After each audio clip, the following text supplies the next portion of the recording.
Bem-vindos, senhores telespectadores, a mais um Duelo de Ideias. Hoje tenho um convidado especial, o professor Dr. Urbano Betancourt, que é o homem que lecionou literatura açoriana na nossa universidade e que, por via desse ministrar de uma disciplina que para nós é vital, me lembrou de convidá-lo e ele, com muito me honra, aceitou esse convite. Professor Dr. Urbano Betancourt, quem é o senhor? Onde é que nasceu? Eu nasci no Pico, na ponta leste, exatamente no leste do Pico, que é a Piedade, naquela zona que nos anos 50 era designada depreciativamente como a Ponta. Isso é gente da Ponta. Não é? Que abrangia ali a Ribeirinha, Piedade e Calheta, não é? E portanto foi aí. Há alguma, como é que dizer, algum problema ou circunstância especial de nascer aí na Ilha do Pico? Normalmente o picaroto é um indivíduo autossuficiente, não conhecia ainda nenhum que não fosse uma pessoa cheia de si, não é? Eu não sei se há alguma circunstância especial. Eu penso que as pessoas tinham de arranjar, em função do que era o Pico, as pessoas tinham necessidade de arranjar os seus próprios meios de sobrevivência. Mas tinha uma escola na Piedade? Tinha escola, tinha um posto escolar que eu frequentei até à segunda classe e depois tínhamos a escola primária. Eram duas escolas primárias, a masculina e a feminina, não é? E portanto essa no centro da freguesia. Portanto foi aí que eu acabei, digamos, o ensino primário, que corresponderia ao primeiro ciclo. Desde novo começa esse gosto pelas letras, pela escrita? Não sei se terá começado o novo, não sei bem se terá começado muito. Eu sei que o que de fato é que havia em casa do meu avô Machado, havia muitos jornais da Califórnia, da comunidade portuguesa da Califórnia. Portanto, escritos em português? Escritos em português. O meu avô tinha irmãos e irmãs que estavam na Califórnia e enviavam-nos os jornais. Aquilo é um Porquê é que o seu avô não teve que embarcar? Não teve que emigrar? O meu avô, não sei o que é que o levou a ficar, não é? Ele tinha alguma estabilidade como carpinteiro, como marceneiro e, portanto, deve ter ficado por aí, talvez por essas razões. Em casa do meu outro avô, havia lá uns livrinhos, assim, miúdos, daqueles livrinhos da literatura de cordel, alguns, e que esses livrinhos despertaram-me efetivamente a curiosidade e que eu comecei a ler assim que pude, não é? Portanto, curiosamente, alguns deles impressos na costa leste dos Estados Unidos. Portanto, de certa forma, havia ali nós estávamos rodeados da América, ou a América da costa leste, da costa oeste, e era uma presença forte, não é? Portanto, os livros passarão por aí. Penso que essa curiosidade E os professores que têm na Piedade influenciam de algum modo ou não? Eu creio que não diretamente, não tenho assim ideia de especificamente qualquer um deles nos ter, digamos, motivado assim de forma explícita e intensiva para a leitura, não é? Agora, nós sabíamos que de facto havia outros meios que poderíamos chegar, não é? Através da própria leitura, não é? O professor Marcelo Caetano, nas aulas de Direito Administrativo, a propósito da autonomia, falava de que a Ilha do Pico era a zona do país com menos analfabetos. Tem essa percepção? Tenho a percepção, eu não sei em termos globais, tenho a percepção, e isso é histórico, que é uma figura, mas relativamente a Santo Amaro, do Pico, graças a um célebre professor Baltazar Sarmento, que tinha vindo da prainha para ali e conseguiu pôr a freguesia a ler e escrever, não é? Há documentos que referem que ele, quando os miúdos não iam à escola, ia pelas portas tirar razões, e de facto isso é uma figura histórica em Santo Amaro e que tem a ver exatamente com esse facto. Agora, lia-se, eu conheço mesmo em meio a que os meios familiares que eram como o meu, lia-se os folhetins dos jornais que as pessoas iam recortando e colecionando, e lia-se outros textos que apareciam assim esporadicamente, não é? Isso, e o próprio Dias de Mel diz em relação à Calheta o que eram os serões, como é que se lia, portanto, e como é que as pessoas se juntavam para ouvir ler também, não é? Aprecia a escrita de Dias de Mel? Aprecio alguma escrita mais do que outra, não é? Portanto, eu penso que há duas grandes narrativas de Dias de Mel, uma narrativa central que é o Pedras Negras, também o Mar pela Proa, portanto, essas são aquelas narrativas que eu mais aprecio por razões várias, não é?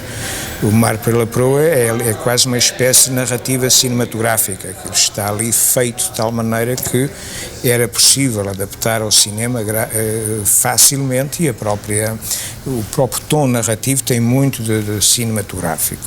O Pedras Negras, por outras razões, porque é um livro, é uma narrativa que recupera uma certa memória ancestral do Pico.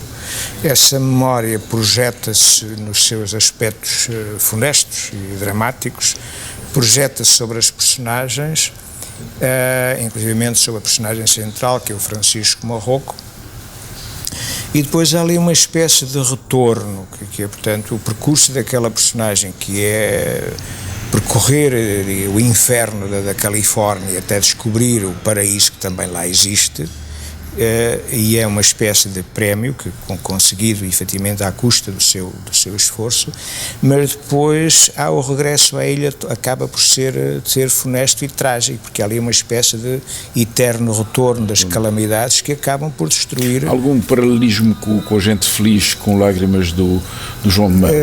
Penso... Na narrativa? Na narrativa, não. Eu penso que o Pedras Negras é uma narrativa mais linear e mais clássica, não é? O Gente Feliz com Lágrimas é uma narrativa já com outra estrutura e com outro grupo de vozes, e são essas vozes que se vão encontrando e narrando um percurso que em parte é coletivo, mas que depois, digamos, aparecem para no final fazer uma espécie de balanço de tudo. E depois há uma voz autoral que no final da própria obra dizer que é que tudo aquilo é literatura, não é?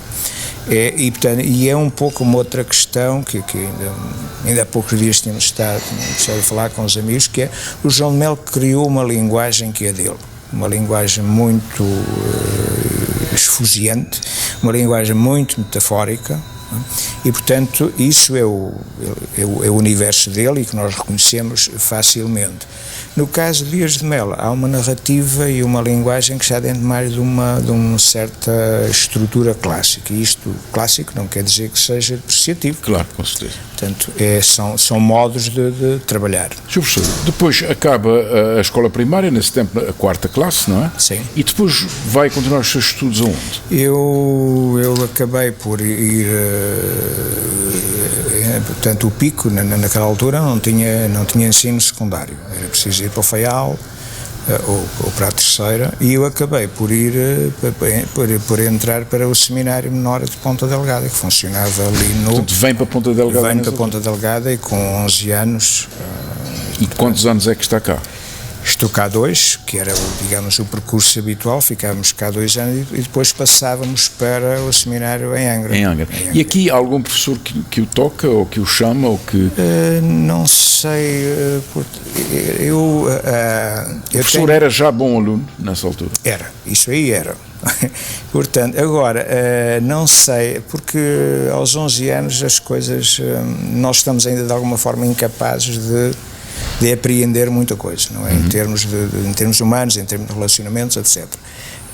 Agora, de facto, em Angra foi muito mais marcante, porque eu tinha outra idade, foi muito mais tempo e havia uma outra dinâmica e uma espécie de relacionamento com o exterior que permitiu, de facto, uma outra aprendizagem, não é? Portanto, muito mais profunda, muito mais organizada e muito mais coerente também, coesa. A sua vida académica cruza-se com Martins Garcia? Cruza-se em dois momentos. Cruza-se em Lisboa, porque eu fui aluno dele. Era um aluno de linguística num ano pouco próprio para linguísticas, que era 1975, não é? Aliás, era um impróprio para uma data de coisas, não é? E, portanto, fui aluno dele nesse ano, e depois cruzei-me aqui na universidade, no departamento em que éramos. Como é que o aprecia como escritor? Eu aprecio como escritor a dois níveis, pelo menos. Por um lado, o escritor que tem um poderoso domínio da linguagem. Isso é óbvio, não é? Portanto, o criador da linguagem e, sobretudo, o explorador das potencialidades da linguagem, naquilo que a linguagem tem de positivo, de bom, não é? Mas também naquilo que a linguagem tem de fraco. Porque a linguagem tem os seus pontos fracos, não é? Portanto, e muita da ironia dele passa por esse jogo verbal em que é exposta a fragilidade da linguagem, a não significação da linguagem, a pouca significação da linguagem. Depois, a nível das situações narrativas, das situações que ele vai criando.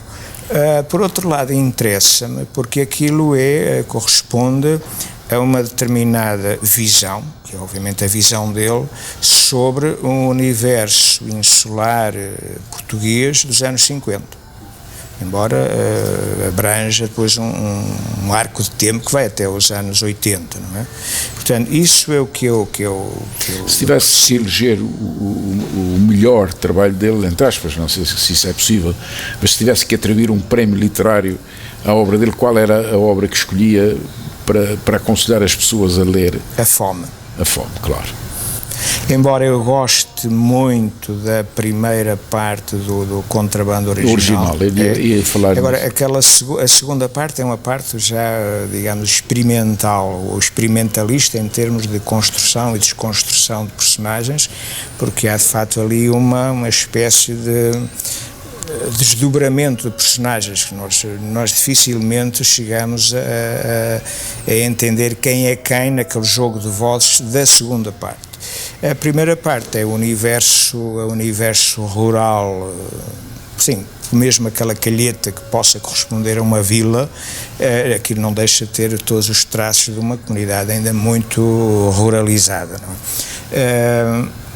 Agora, de facto, eu acho que a grande obra de Martins Garcia é, de facto, A Fome, não é? Por modo como recupera uma memória histórica e a transforma e a vai reinventando a cada passo e de qualquer modo também lá está um certo sentido trágico e do eterno retorno, que aquela personagem acaba por viver experiências que já outros viveram no século XVI e por aí, portanto, que é também um olhar sobre o mundo insular açoriano na sua continuidade, não é?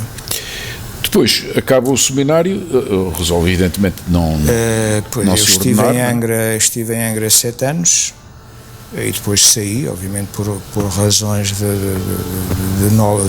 outros caminhos, outros rumos, e fui parar a Setúbal em 1970, porque tinha lá um amigo que me, digamos, me parou, digamos assim, e fiquei em Setúbal desde outubro de 70 a julho de 71. Foi assim uma experiência muito, muito boa, porque Setúbal, apesar de Angra ser uma cidade, era nos anos 60 uma cidade dinâmica, em Setúbal aquilo era outra coisa.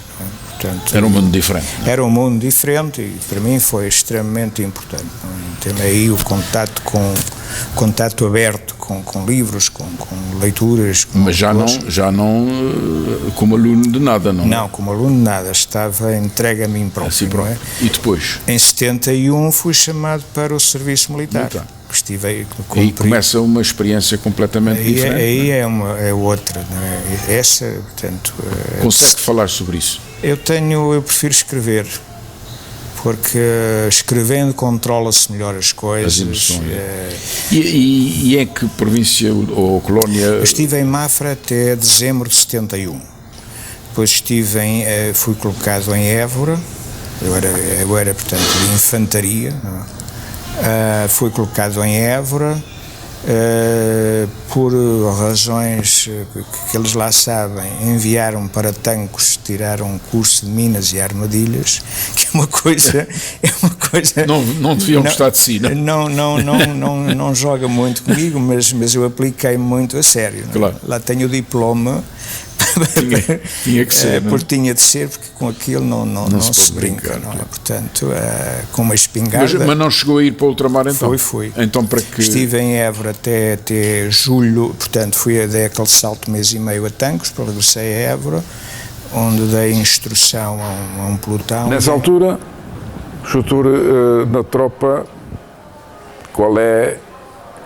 Em 72 eu fui mobilizado para a Guiné e de facto desembarquei na Guiné em julho de 72 e lá estive até julho de 74 e portanto foram os 2 anos exatos.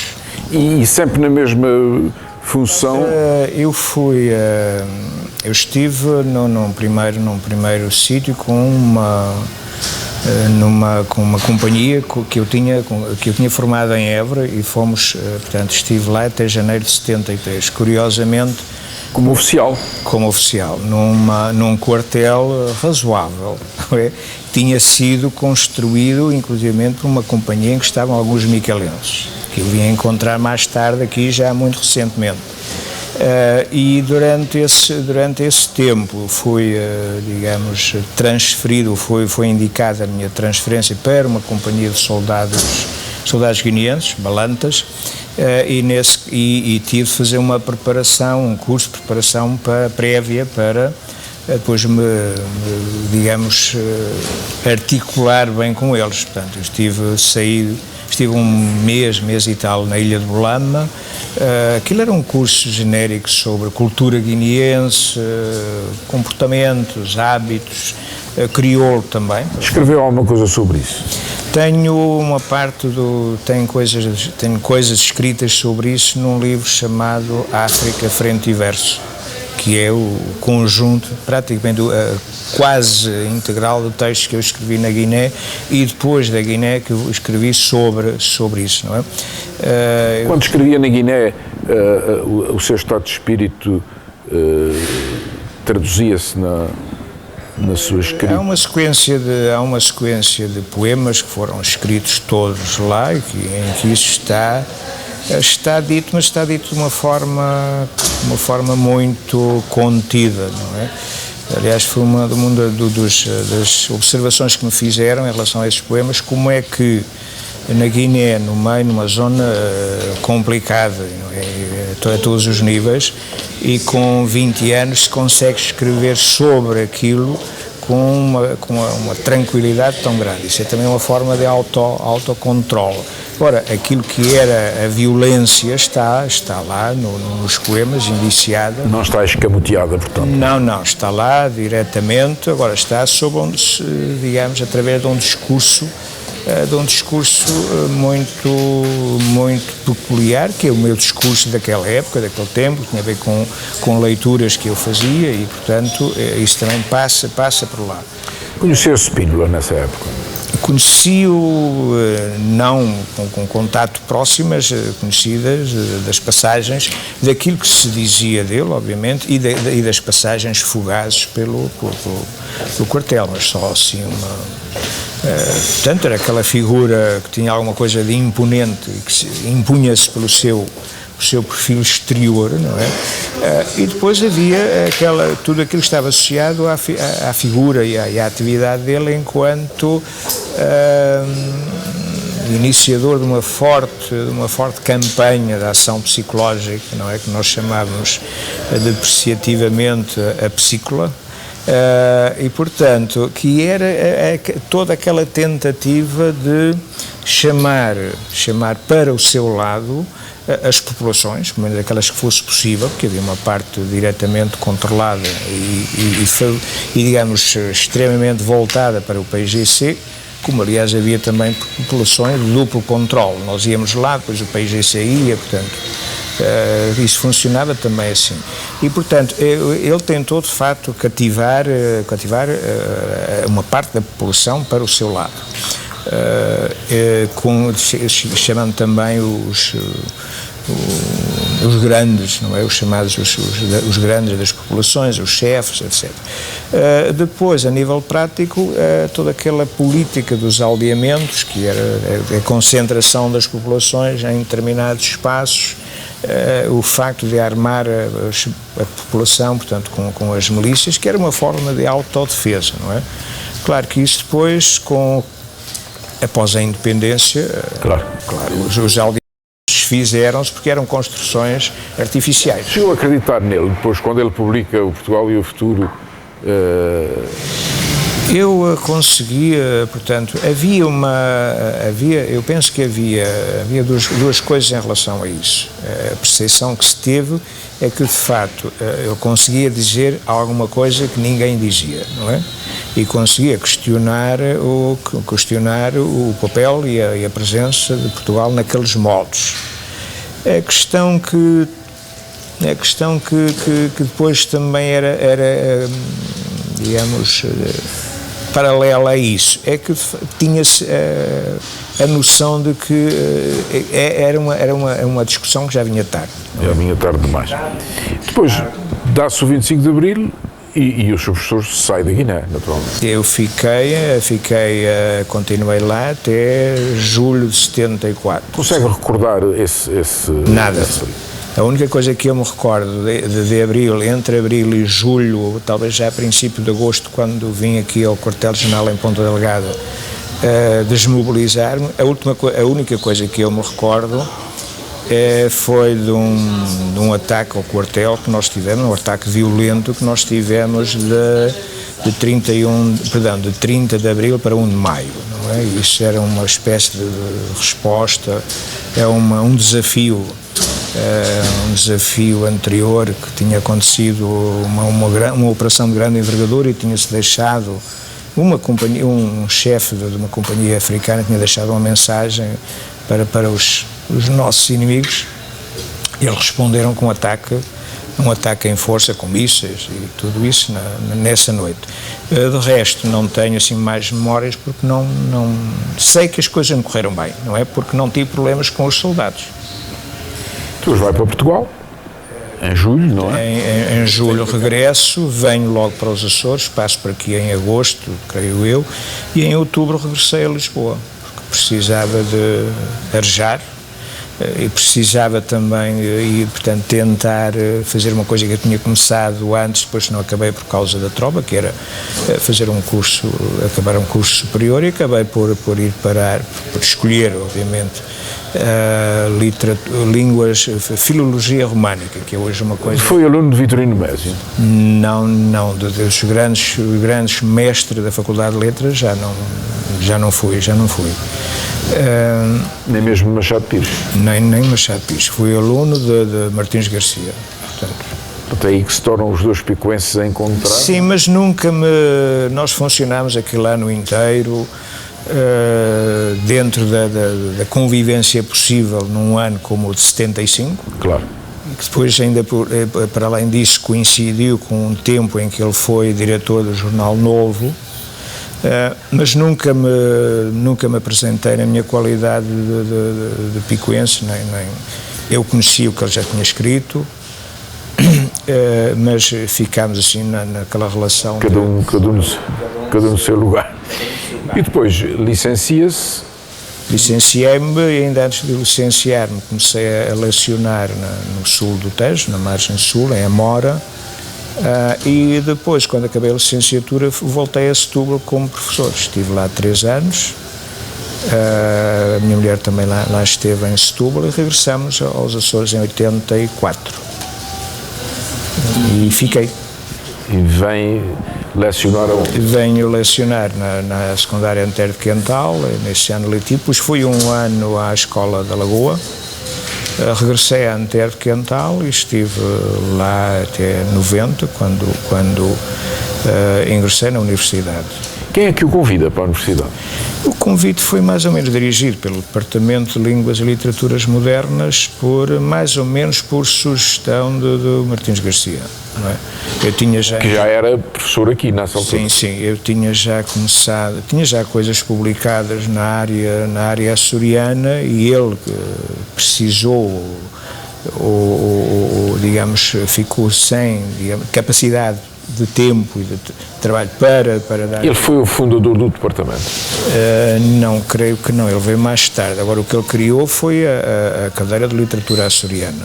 Criou-a, lecionou-a. E os professores ficam encarregados? Eu fui para lá em 90 para lecionar essa cadeira e outras, obviamente. E lecionou durante este tempo todo? Eu lecionei sensivelmente de 1990 a 2007, 2008, que acho que foi o último ano em que eu lecionei, portanto, e lecionei outras disciplinas. O meu amigo Paracana Martins, o embaixador, disse-me: não deixe de lhe perguntar sobre Pedro da Silveira. Pedro da Silveira é uma figura curiosa e interessante, que eu conheci primeiro como poeta. Nos anos 60 nós víamos e líamos fragmentos da obra dele, da poesia dele. Isso foi o primeiro contato que eu tive, foi com isso, e desde logo há ali na poesia dele alguma coisa que é muito sugestiva em termos de uma proximidade entre poesia e mundo concreto, não é?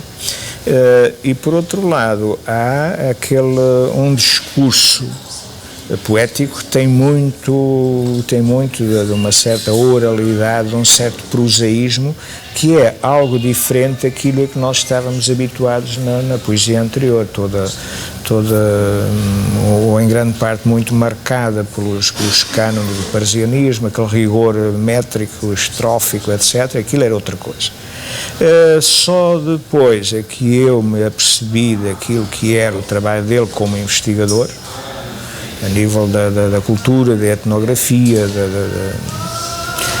insular, e não só, portanto, e dentro desse universo de investigação e divulgação literária e de escrita, digamos, ensaística sobre a literatura, chamou-me a atenção, em particular, o trabalho dele e a iniciativa dele nos anos 40, meados de 40, que é em Ponta Delgada, à volta do jornal A Ilha, e com digamos, aquela ligação forte que ele implementou com a escrita cabo-verdiana, o modernismo cabo-verdiano dos anos 30.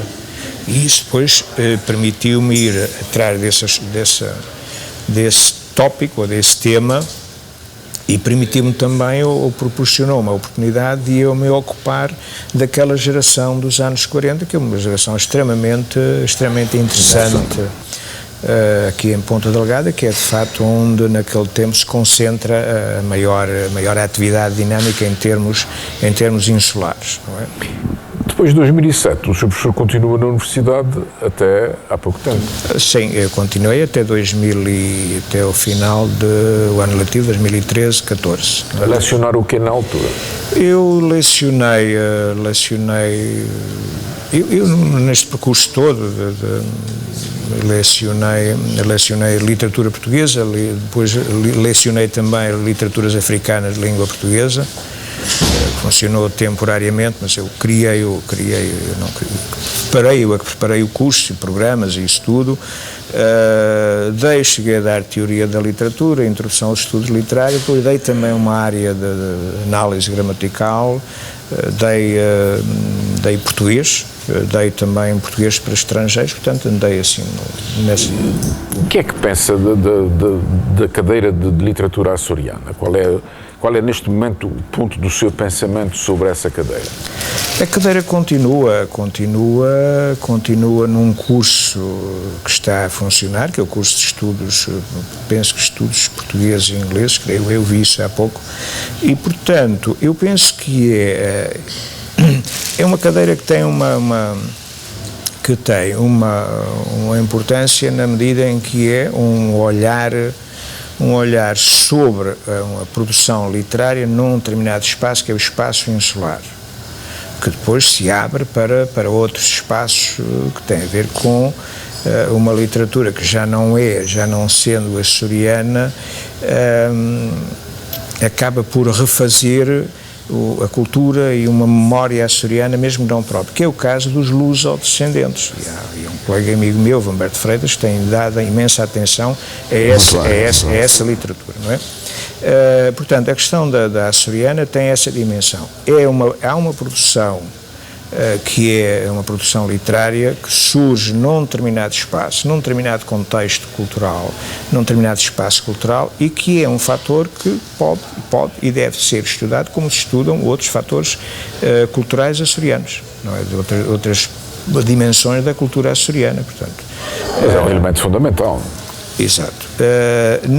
Quando comecei a lecioná-la nos anos 90, era uma cadeira que era opcional nos cursos de ensino, e aí era muito mais, veio depois a revelar-se muito mais importante, o mais importante ainda, na medida em que os alunos que depois foram e estão aí nas escolas a lecionar, tinham de facto uma informação sobre, mínima que fosse, e não era exaustiva, mas tinham uma perspectiva geral e histórica e depois particular de alguns autores fundamentais, e tinham essa perspectiva, o que me deixa relativamente tranquilo quanto àquilo que é hoje o Plano Regional de Leitura. Portanto, desculpe fazer-lhe essa pergunta, é a última que vou fazer, porque o nosso tempo infelizmente voa. Diz-se que o senhor deixa de lecionar na universidade por razões financeiras do Estado e da universidade. Isso tem algum fundamento? Portanto, a razão, efetivamente, a razão que me foi apresentada foi essa. Portanto, não havia possibilidades de me contratar exatamente por razões dessas. Portanto, eu regressei à minha escola. Eu ia fazer um comentário, mas não faço por respeito por si e pela grande admiração que tenho por si. Está a escrever alguma coisa neste momento? Neste momento tenho aí estou a ultimar aquilo que foi a tese de doutoramento. Quero ver se sai este ano. Outras coisas, Podes-nos dizer qual é o tema? É o José Martins Garcia. Claro. Numa perspectiva que deu depois o título de Inquietação Insular, por um lado, e a Sátira, não é? São duas. É um gigante da literatura açoriana do século XX. É um autor nacional que está, digamos, arredado do circuito nacional. Portanto, tem de facto um espaço próprio dentro da literatura açoriana, mas é um autor que devia ser lido e reconhecido no plano nacional, como chegou a ser em algum tempo, mas depois deixou. Há alguma razão para isso? Eu penso que ele afastou-se de Lisboa. Esteve nos Estados Unidos, depois regressou aos Açores, e eu penso que isso influi muito num certo circuito e num certo processo de circulação. Não é? Nunca teve êxito no Brasil, o professor Martins Garcia? Não tenho. Esses circuitos comerciais às vezes depois impedem? Não sei, ele teve uma obra dele, Lugar de Massacre, que é um relato sobre a experiência em África, na Guiné também, que foi traduzido para inglês. Mais do que isso não tenho informações. Professor, muito obrigado pela sua disponibilidade. Obrigado eu. Foi uma honra muito grande para o Duelo de Ideias. Obrigado. E oxalá que Vossa Excelência regresse à nossa universidade o mais depressa possível, que estes problemas financeiros sejam resolvidos. Estou a pensar noutras soluções. Eu sei, infelizmente, mas eu acho que era mais importante a nossa geração mantê-lo ainda como pedagogo durante o tempo que o Nosso Senhor quiser, e não as finanças. Está bem. Obrigado eu.